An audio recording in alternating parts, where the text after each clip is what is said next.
नमस्कार फ्रेंड्स, स्वागत है आपका आपके YouTube channel Kant classes Sultanpur में।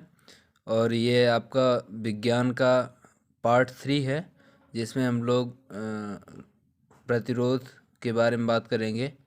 तो जैसा कि जानते हैं आप लोग, ये न्यूमेरिकल की दृष्टि से और इसमें भी कुछ इम्पोर्टेंट क्वेश्चन हैं, जिसकी दृष्टि से ये बहुत महत्वपूर्ण पार्ट है आपका। ठीक है, तो हम लोग स्टार्ट करते हैं। सबसे पहले प्रतिरोध। प्रतिरोध होता क्या है? वैद्युत प्रतिरोध जब किसी चालक के सिरों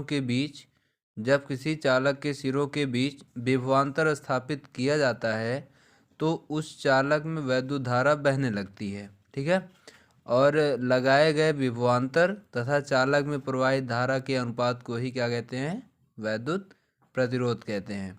अब वैद्युत प्रतिरोध में जैसा कि आप लोगों ने देखा होगा, ओम्स लॉ है ना, ओम का नियम, उसमें भी यही है। ये किसी चालक के क्या कहते हैं, क्षेत्रफल या उसके भौतिक अवस्था को वो किया जाए, अपरिवर्तित किया जाए, तो जो बहने वाली धारा होती है, जो विभवांतर होता है, उसका ही अनुपात होता है ना, वही जो अनुपात होगा वही क्या कहलाएगा? प्रतिरोध कहलाएगा।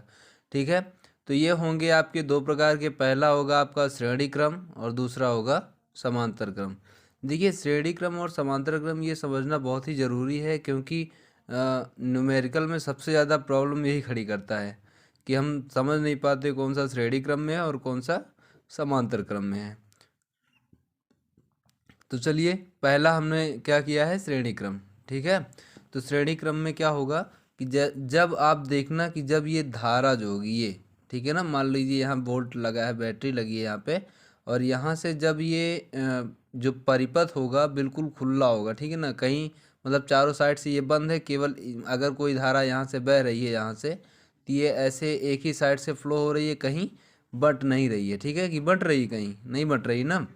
तो ठीक है, अब देखिए, ये यहाँ से धारा स्टार्ट हुई यहाँ से, और यहाँ से ये देखिए, ये यही धारा इसमें भी बह रही है, वही धारा इसमें भी बह रही है, और कहीं इनका डिवाइड नहीं हो रहा है।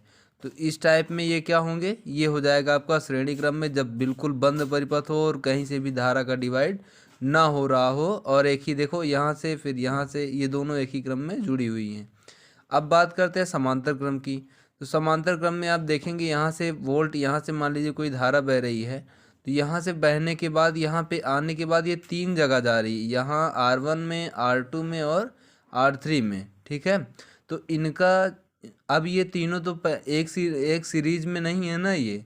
क्यों? क्योंकि इनका चेंज हुआ है भाई। ऐसा तो है नहीं, अगर मान लो यहाँ मान लीजिए 10 वोल्ट का विभवांतर लगा हो, तो इसमें धारा तो डिवाइड हो जाएगी ना, इसमें भी, इसमें भी, इसमें भी, तीनों तीनों में डिवाइड होगी, और तीनों में एक ही जैसी धारा बहेगी ही नहीं। ठीक है, तो इसलिए ये समांतर क्रम हो जाएगा। अब इससे रिलेटेड एक क्वेश्चन और है आपका, वैद्युत धारा एवं विभवांतर के मापन से ओम के नियम का सत्यापन।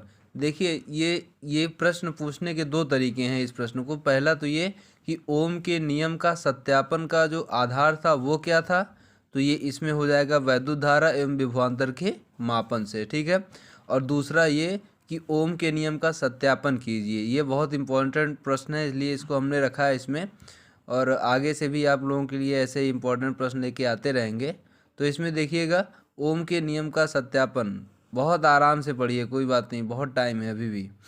ठीक है, तो पहले है वैद्युत धारा एवं विभवांतर की मापन से। आप लोग सोच रहे हो खाली दो फिगर बना दिए, एक ये क्या कहते हैं, ग्राफ बना दिए, ये V/I बराबर R कर दिए, बस हो गया। हाँ, बस हो गया, इसी में है इसका क्या कि वैद्युत धारा एवं विभवांतर की मापन से ओम के नियम का जो सत्यापन हुआ है, उसमें कुछ नहीं किया गया था। क्या किया गया था? एक कुंजी इन्होंने लिया था, एक अमीटर लिया था, वोल्ट मीटर किया था, और एक बैटरी का प्रयोग किया था, और एक तार का प्रयोग किया था। ठीक है ना, एक किसका प्रयोग किया था? तो ये आपको ध्यान रखना है कि तार था, और अमीटर था, और क्या था, और था आपका धारा नियंत्रक अमीटर था, और ये था आपका वोल्ट मीटर था, और इन्होंने एक बैटरी से संयोजित किया इसको। ठीक है, बैटरी से संयोजित किया। आप ध्यान से समझेंगे तो अपने आप से लिख पाएंगे इस चीज़ को।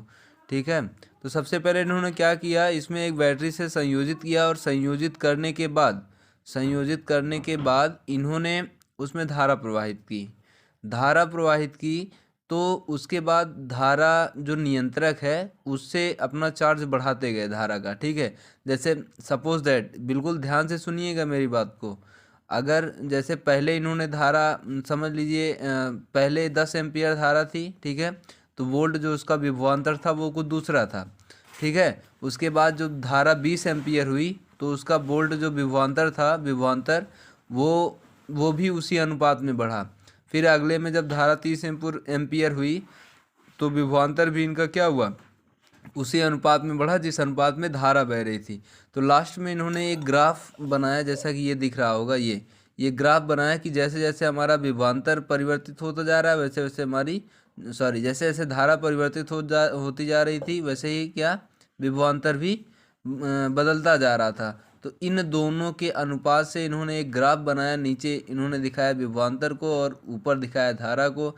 जैसे जैसे धारा का मान बढ़ रहा था वैसे वैसे विभवांतर का मान भी बढ़ रहा था। तो इन्होंने ये पाया कि इन दोनों का अनुपात क्या है, एक नियत है, ठीक है ना, दोनों का अनुपात नियत है। तो ये रहा आपके ओम के नियम का सत्यापन। इसके बाद हम चलते हैं न्यूमेरिकल में, क्योंकि ये न्यूमेरिकल की दृष्टि से बहुत ही इम्पोर्टेंट है, इसलिए हम सबसे पहले देखेंगे न्यूमेरिकल को। तो न्यूमेरिकल में आ जाइए, पहला न्यूमेरिकल है आपका, ये एक फिगर दिया है R1 R2 R3 और इनका प्रतिरोध दिया है 4 ओम 8 ओम 12 ओम। और कह रहा है कि इन प्रतिरोध की 4 कुंडलियों को कैसे संयोजित करें कि हमको पहली बात तो अधिकतम मान प्राप्त हो सके और दूसरा हमको न्यूनतम मान प्राप्त हो सके, ठीक है। अब हमें ये तो दिख रहा है बिल्कुल, जैसा कि अभी अभी हमने ऊपर पढ़ा था, क्या कि ऊपर पढ़ा था कि अगर एक ही परिपथ से जा रही हैं, कोई भी धारा डिवाइड कहीं नहीं हो रही है, तो सारा हमारा क्या होगा, श्रेणी क्रम में होगा। तो आप यहाँ भी देख रहे हो बिल्कुल एक ही चीज़ से ये तीनों जुड़े हुए हैं, ये देखिए कहीं भी डिवाइडेशन नहीं हुआ है। जो यहाँ आएगी वो यहाँ आएगी, फिर यहाँ आएगी, फिर ऐसे ऐसे रेगुलेट होती चली जाएगी, ठीक है। अब इसमें भी देखिए, जैसे जो धारा यहाँ आ रही है फिर यहाँ आ रही है, फिर इसके बाद ऐसे ऐसे ऐसे ऐसे सर्कुलेट करती चली जाएगी, ठीक है ना। तो अभी हम देखते हैं इसके बाद इसका न्यूमेरिकल में क्या है।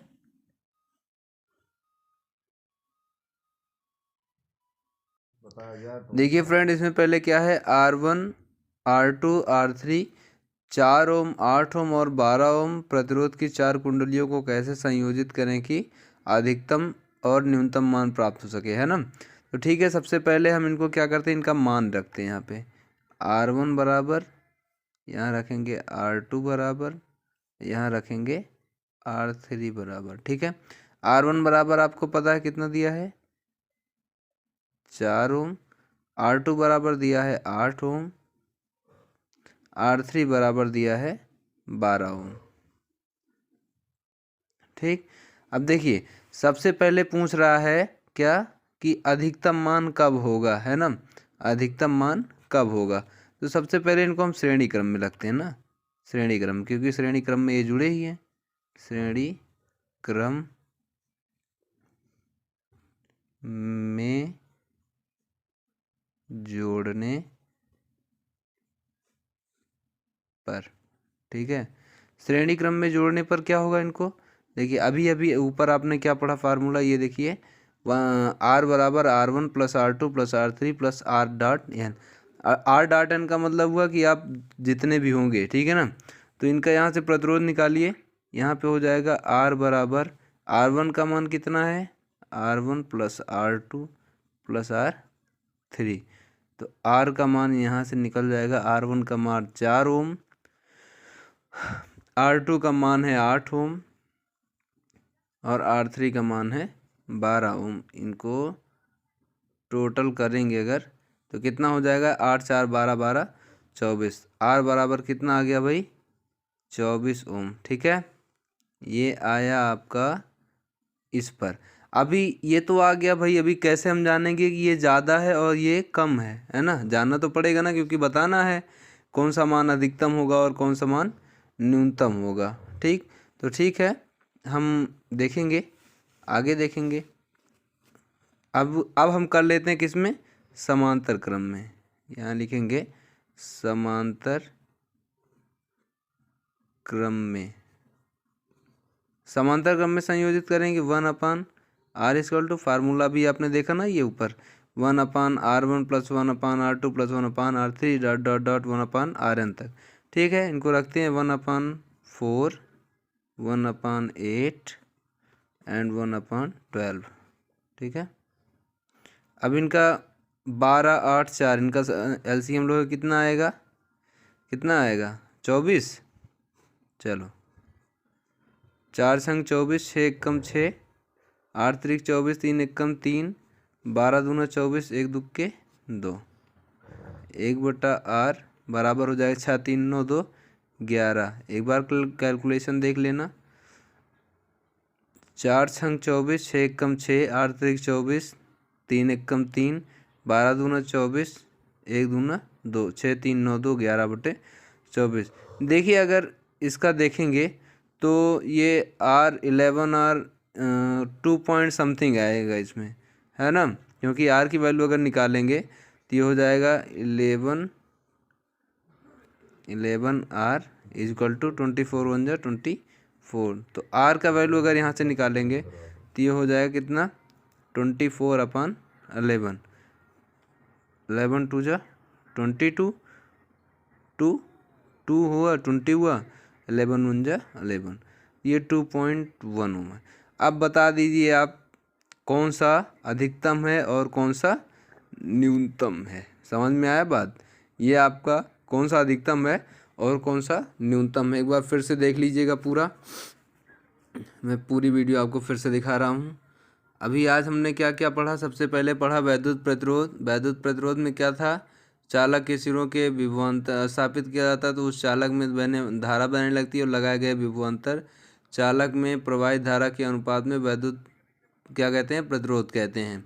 अभी हो जाएगा श्रेणी क्रम में, समांतर क्रम में, और क्या हुआ, और हुआ वैद्युत धारा विभवांतर, ओम के नियम का सत्यापन। उसके बाद क्या था आपका, ये सवाल था। ठीक है, ये सवाल था आपका पहला न्यूमेरिकल। अभी इस तरह के और सारे न्यूमेरिकल आने हैं। Thank you for watching video. आपको अच्छा लगा हो तो आप लाइक शेयर और सब्सक्राइब करें। धन्यवाद।